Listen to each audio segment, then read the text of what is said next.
এক মাদ্রাসার শিক্ষক বলল, রাসূল সাল্লাল্লাহু আলাইহি ওয়াসাল্লাম প্রথম দিকে রফুল ইয়াদাইন করেছেন আর শেষের দিকে তা ছেড়ে দিয়েছেন, কথাটি কতটুকু সঠিক? মাদ্রাসা শিক্ষক বুঝেছেন শেষে ছেড়েছিলেন, কিন্তু ইমাম বুখারী রাহিমাহুল্লাহ বুঝেন নেই, তাই তো বুখারীতে হাদিসটা দিয়ে গেছেন।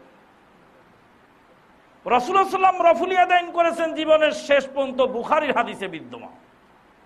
তহাবি শরীফের হাদিসে যদি বুখারী শরীফকে কাটাতে চেষ্টা করা হয়, তাই তো মদিনা ইউনিভার্সিটির প্রাক্তন ডিন ডক্টর ইহিয়া লেহিয়াকে জিজ্ঞেস করা হয়েছিল যে রফুল ইয়াদাইনের হাদিসটা কি পরে মানসুখ হয়ে গেছে?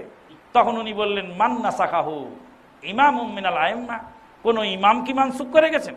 কোন ইমাম যদি রসুলের হাদিস মানসুখ করেন তো হতেও পারে, কিন্তু রাসূল সাল্লাল্লাহু আলাইহি ওয়াসাল্লাম জীবদ্দশায় মানসুখ করে যাননি। ইসলাম